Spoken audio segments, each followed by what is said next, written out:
আসসালামু আলাইকুম ভিউয়ার্স, স্বাগতম জানাচ্ছি ছবি টেক বিডি চ্যানেলে আরেকটি নতুন ভিডিওতে। আজকে ভিডিওটিতে আমরা দেখব কিভাবে সার্ভো টেস্টার ব্যবহার করে যে কোনো ধরনের সার্ভোকে কন্ট্রোল করতে হয় এবং যে ইএসসি রয়েছে অথবা ইলেকট্রনিক স্পিড কন্ট্রোলার রয়েছে সেটিকে কন্ট্রোল করতে হয়।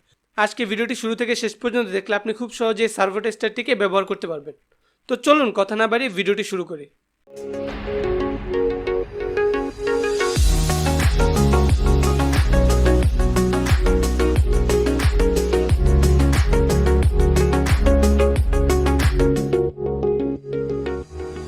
এই যে আমার হাতে এখন আপনার মিনি সার্ভো টেস্টারটিকে দেখতে পাচ্ছেন, এটির গায়ে এখানে লেখা রয়েছে এটি একটি সার্ভো টেস্টার।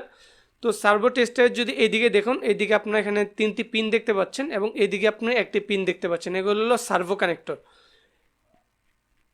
এবং সার্ভো টেস্টার এইদিকে আপনারা কিন্তু একটি বাটন দেখতে পাচ্ছেন এবং এখানে আমাদের 3টি ইন্ডিকেটর এলইডি রয়েছে। প্রথমটি হলো ম্যানুয়াল, তারপরটি হলো নিউট্রাল এবং শেষেরটি হলো অটো। এবং এই জায়গায় একটি নব দেখতে পাচ্ছেন, নবটি এখানে লো থেকে হাই পর্যন্ত হবে। তো প্রথমে আমরা দেখব কিভাবে যে কোনো সার্ভো মোটরকে এই সার্ভো টেস্টারটির সাহায্যে কন্ট্রোল করতে হয়। তো প্রথমে আমাদের যে সার্ভো টেস্টার রয়েছে সেটিকে পাওয়ার দিতে হবে। সার্ভো টেস্টারটিকে আপনারা চাইলে এই পাশ থেকেও পাওয়ার দিতে পারেন অথবা এই পাশ থেকেও পাওয়ার দিতে পারবেন। তাছাড়া এই সার্ভো টেস্টারটিকে ব্যবহার করে এখানে যেহেতু 3টি সার্ভো পিন রয়েছে, আপনারা একসাথে 3টি সার্ভোকে কন্ট্রোল করতে পারবেন অথবা চাইলে সিগন্যাল পিন কানেক্ট করলে আপনার ইচ্ছা মতো সার্ভোকে একসাথে কন্ট্রোল করতে পারবেন। তো যদি আমরা এই পাশে দেখি, এখানে দেখুন 3টি পিন রয়েছে। প্রথম পিনটি হলো গ্রাউন্ড বা মাইনাস, তারপরটি পজিটিভ এবং শেষেরটি হলো সিগন্যাল। মানে আমাদের সার্ভো টেস্টারটিকে পাওয়ার দিতে হলে এখানে গ্রাউন্ড এবং পজিটিভ, এই দুটি পিনে গ্রাউন্ড পজিটিভ দিলে আমাদের সার্ভো টেস্টারটি অন হয়ে যাবে। সেমভাবে এইদিকেও দেওয়া রয়েছে সিগন্যাল প্লাস এবং মাইনাস, আপনারা চাইলে এই দিক থেকেও কিন্তু এই সার্ভো টেস্টারটিকে পাওয়ার দিতে পারেন। তো প্রথমে আমরা সার্ভো টেস্টারটিকে এই পাশ থেকে পাওয়ার দিয়ে দেখব। আমি সার্ভো টেস্টারটিকে এখানে একটি ইলেকট্রনিক স্পিড কন্ট্রোলার অথবা ইএসসির সাহায্যে পাওয়ার দিব। তো আমাদের যে ইএসসিগুলো রয়েছে বেশিরভাগ ইএসসির কিন্তু বিএসসি রয়েছে, মানে ইএসসি থেকে 5 ভোল্টের পাওয়ার আউটপুট হয়। আমাদের সার্ভো টেস্টারটি 4.8 থেকে 6 ভোল্টের মধ্যে অপারেট হয়, মানে 5 ভোল্টে আমরা খুব সহজে সার্ভো টেস্টারটিকে অপারেট করতে পারবো। তো আমাদের যে ইএসসি সিগন্যাল ওয়্যার রয়েছে এর মধ্যে এই যে হলুদ তারটি হলো সিগন্যাল, মাঝখানেরটি মানে লালটি হলো পজিটিভ এবং শেষেরটি হলো গ্রাউন্ড। তো আমাদের এখানে গ্রাউন্ড এবং পজিটিভ কানেক্ট করলে কিন্তু আমাদের সার্ভো টেস্টারটি পাওয়ার পেয়ে যাবে। তো আমরা যদি এখান থেকে মাইনাস এবং এভাবে যদি কানেক্ট করি, তাহলে এই যে আমাদের সার্ভো টেস্টারে যে এলইডি রয়েছে সেটি কিন্তু জ্বলে উঠেছে, মানে আমাদের সার্ভো টেস্টারটি পাওয়ার পেয়ে গিয়েছে। এখানে আমি গ্রাউন্ডটি কানেক্ট করেছি এই পাশে এবং পজিটিভটি থাকবে মাঝখানে। তো এবার আমরা যদি এই সার্ভো টেস্টারটির সাহায্যে একটি সার্ভো মোটরকে কন্ট্রোল করতে চাই, ধরুন আমি এই যে মিনি সার্ভো 9 গ্রামের সার্ভো মোটরটিকে কন্ট্রোল করব। তো সার্ভো মোটরটিকে আমরা এর যে আউটপুট টার্মিনাল রয়েছে এখানে কানেক্ট করে নিব। তো এখানে দেখুন উপরেরটি হলো মাইনাস, তারপরটি প্লাস, তারপরটি হলো সিগন্যাল। তো আমরা সেমভাবে যদি এই যে আমাদের সার্ভো মোটরে বাদামি যে তারটি রয়েছে সেটি মাইনাস, শেষের হলুদ তারটি হলো সিগন্যাল, মাঝখানেরটি পজিটিভ। তো আমরা যদি এটিকে এভাবে কানেক্ট করি তাহলে এই যে আমাদের যে সার্ভো মোটর রয়েছে সেটিতে কিন্তু পাওয়ার চলে এসেছে। এবার যদি আমরা এই নবটিকে ঘুরাই তাহলে এই যে দেখুন আমাদের যে সার্ভো মোটরটি রয়েছে সেটি কিন্তু মুভ করছে। আমরা এখানে একাধিক সার্ভো মোটর কিন্তু ইউজ করতে পারি।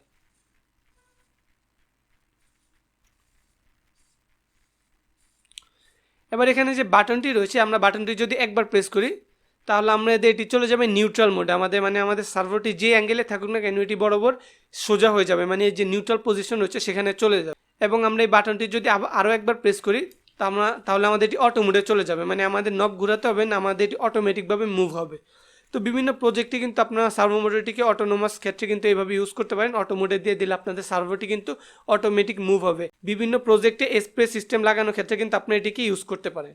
আমরা যদি বাটনটিকে আবার প্রেস করি তাহলে আমাদের এটি আবার ম্যানুয়াল মোডে চলে আসবে এবং আমরা এটিকে হাত দিয়ে এইভাবে কন্ট্রোল করতে পারবো। আমরা চাইলে সার্ভো টেস্টারটি কিন্তু এই পাশ থেকেও পাওয়ার দিতে পারি। আমরা যদি কানেক্টরটি এই পাশে লাগাই তাহলে আমাদের সার্ভো টেস্টারে কিন্তু এই পাশ থেকে পাওয়ার চলে আসবে। এই যে এবার আমরা চাইলে এখান থেকে আমাদের সার্ভো টেস্টারটিকে কন্ট্রোল করতে পারবো। আমাদের এখানে আর যে ইয়াটি রয়েছে পাওয়ার দেওয়ার প্রয়োজন নেই। ধরুন আপনার এই ধরনের ব্রাশলেস মোটরকে যদি কন্ট্রোল করতে চান তাহলে কীভাবে সার্ভো টেস্টারটির সাহায্যে মোটরকে কন্ট্রোল করবেন, সেক্ষেত্রে প্রথমে আপনাদের কী করতে হবে, এই ইএসসি 3 ফেজ ওয়্যারের সঙ্গে আপনাদের মোটরের যে 3 ফেজ ওয়্যার রয়েছে সেটিকে কানেক্ট করবেন। করার পর আপনারা যদি ইএসসিটিকে এই পাশে এই যে আউটপুট টার্মিনাল রয়েছে এখানে যদি যে কোনো একটি টার্মিনালে ইএসসির সিগন্যাল পিনটিকে কানেক্ট করেন, তো আপনাদের কী করতে হবে, আপনাদের সার্ভো টেস্টারে আউটপুট টার্মিনালে এখানে যে কোনো একটি পিনে যদি ইএসসি সিগন্যালটিকে কানেক্ট করেন তাহলে সার্ভোটি পাওয়ার পেয়ে যাবে। তো এবার যদি আমরা আমাদের সার্ভোর যে নবটি রয়েছে সেটিকে ঘুরাই তাহলে কি হবে, আমাদের যে মোটরটি রয়েছে আমরা যদি কানেক্ট করি তাহলে সেই মোটরটি কিন্তু আমাদের নবের পাওয়ার, মানে আমরা নব যতটুকু ঘোরাবো সেই স্পিডে আমাদের মোটরটি মোটরটি স্পিন করতে থাকবে। এভাবে চাইলে আপনারা মোটরের ইএসসি এবং মোটরের ক্যালিব্রেশনও কিন্তু করতে পারেন। তো আশা করি আজকে ভিডিওটির মাধ্যমে আপনারা খুব সহজে বুঝে গিয়েছেন কীভাবে এই সার্ভো টেস্টারটিকে ব্যবহার করতে হয়। আজকে ভিডিওটি এই পর্যন্তই। ভিডিওটি ভালো লাগলে ভিডিওটিতে একটি লাইক দিয়ে দিবেন, বন্ধুদের সঙ্গে শেয়ার করতে ভুলবেন না।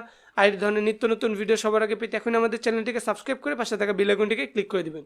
দেখা হবে পরবর্তী কোনো ভিডিওতে। সে পর্যন্ত ভালো থাকবেন, সুস্থ থাকবেন। খোদা হাফেজ।